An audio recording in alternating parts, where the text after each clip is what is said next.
Hello दोस्तों, आज हम एक ऐसी सिचुएशन को डिस्कस करने वाले हैं जो नस में होने वाली इंजरी की वजह से होती है।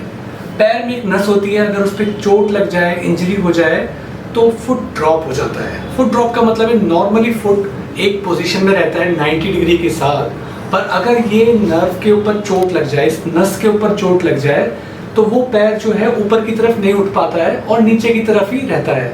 तो उसकी वजह से जब चलते हैं ऐसे लोग तो उनको चलने में बहुत तकलीफ और दिक्कत आती है। उस कंडीशन में उनको अपने पैर को चलाने के लिए ऊपर से करके नीचे रखना पड़ता है, जिसे हम हाई स्टेपेज गेट बोलते हैं, जो कि आप इस पिक्चर में देख सकते हैं। तो इस कंडीशन के अंदर होता क्या है कि खास नर्व, एक खास नस किसी चोट की वजह से, किसी बीमारी की वजह से अगर उसके ऊपर कोई इंजरी लग जाए तो ये नर्व काम करना बंद कर देती है। नॉर्मली ये नर्व एक मसल को सप्लाई करती है जिसे हम टिबियालिस एंटीरियर बोलते हैं। इसी मसल का ये काम होता है कि पैर जो है ऊपर की तरफ जाए और नीचे की तरफ आए, पर अगर ये नस चली गई है तो वो ऊपर की तरफ नहीं जा पाता है। इसको भी समझने के लिए कि ये चोट कैसी हो सकती है, हमें ये जानना होगा कि ये नस आती कहाँ से है। रीढ़ की हड्डी से नस शुरू होती है, वहाँ पे एक प्लेक्सस होता है, जाल होता है, गुच्छा होता है नसों का।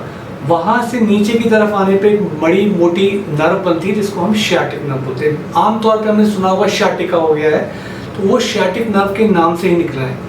वो शियाटिक नर्व घुटने के पास जाके दो हिस्सों में बढ़ जाती है, एक पेरोनियल नर्व होती है और एक टिबियल नर्व होती है। ये सब इसलिए जरूरी है क्योंकि हमें पता लगना चाहिए किस हिस्से में चोट लगी है, उसी से हम इलाज करने में हमें मदद मिलती है। जब ये टिबियल नर्व से भी नीचे की तरफ आती है तो वहाँ पे कॉमन पेरोनियल नर्व बनती है। कॉमन पेरोनियल नर्व भी फिर दो हिस्सों में बढ़ जाती है, एक सुपरफिशियल कॉमन पेरोनियल होती है और एक डीप होती है। ये सारी बातें इसीलिए जाननी जरूरी है क्योंकि ये अलग अलग पे रीढ़ की हड्डी से पैरों तक आते आते ये नर्व अलग अलग हिस्सों में बढ़ जाती है। अब जैसे कि समझिए कि ये चोट अगर रीढ़ की हड्डी में हो गई, जैसे किसी को डिस्क स्लिप्स हो गया, डिस्क स्लिप होने के बाद भी पैरों के अंदर ताकत जा सकती है। तो ये पहला कारण हुआ।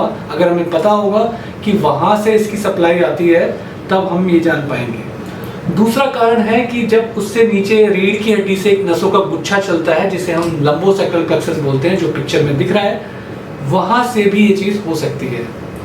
उसके अलावा हिप बोन के आसपास का जो एरिया होता है जिसे हम पेल्विक बोन बोलते हैं, वहाँ भी ये सारी नसें चल रही होती हैं लंबोसेक्रल प्लेक्सस की। उसके फ्रैक्चर में या हिप जॉइंट के डिसलोकेशन में या हिप जॉइंट के फ्रैक्चर और डिसलोकेशन में, वहाँ सब ये इंजरी होने के बाद परेशानी हो सकती है। घुटने के आसपास चोट लग जाए, थाई का फ्रैक्चर हो जाए, वहाँ भी ये नस के अलग अलग हिस्से जैसे कि हमने बताए हैं, वहाँ भी वो अफेक्ट हो सकते हैं और फुट ड्रॉप हो सकता है। यानी कि ये परेशानी रीढ़ की हड्डी से लेकर नीचे पैर तक, घुटने तक आते आते कहीं भी हो सकती है। उसके अलावा एक और कंडीशन होती है, कई बार लोगों का एक्सीडेंट होने के बाद पैर में बहुत ज़्यादा सूजन आ जाती है।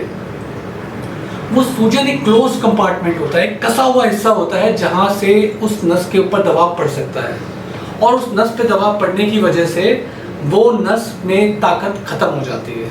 अगर इमीडिएटली ऑपरेशन ना किया जाए, बहुत ज़रूरी है, इमीडिएट ऑपरेशन हो जाता है तो उस नस पे पड़ने वाला दबाव कम हो जाता है। तो ये हमने सारी बातें करी कि ये नस की परेशानी होती क्या है, फुट ड्रॉप होता क्या है, किस किस कंडीशन में हो सकता है, करेंगे क्या, ट्रीटमेंट क्या होगा। पहले ही पता लगाना होगा किस लेवल पे ये इंजरी हुई है। रीढ़ की हड्डी पे हुई है तो हम एमआरआई करा सकते हैं। उसके अलावा किसी नस पे दबाव आया है तो उसके लिए एक टेस्ट होता है, nerve conduction velocity test, NCV test. एक और टेस्ट भी होता है जिसे हम ईएमजी टेस्ट बोलते हैं, इलेक्ट्रोमायोग्राफी। इससे हम मांस के अंदर नस की क्या एक्टिविटी है, क्योंकि मांस के अंदर भी करंट जो है उसी नस से आता है, तो हमें पता लग जाता है कि किस लेवल पे परेशानी है। जब तक सही डायग्नोसिस नहीं होगी, ट्रीट करना आसान नहीं होता है। अब हमें पता चल गया है तो उस टेस्ट से हमें पता लग जाएगा कि ये सिर्फ नस पे दबाव है या उस हिस्से की नस कट गई है, थोड़ी कटी है या पूरी कटी है।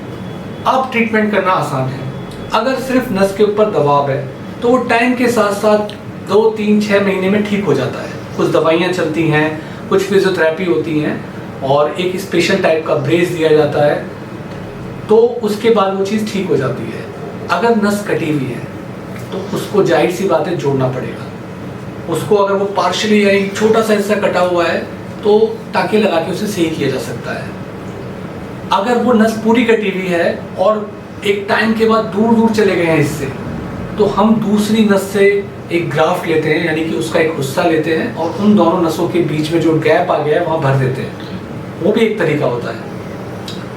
या फिर नस को जोड़ना पॉसिबल ही नहीं है, हमारे पास टेक्निकली इतनी दूर चली गई है नस कि उसको ला के पास जोड़ना पॉसिबल नहीं है, तब हमारे पास ऑप्शन आता है टेंडन ट्रांसफर। टेंडन ट्रांसफर क्या होता है? जो भी मसल होती है उसके आखिरी हिस्से को हम टेंडन बोलते हैं, और हर टेंडन की, हर मसल की एक नर्व से सप्लाई होती है।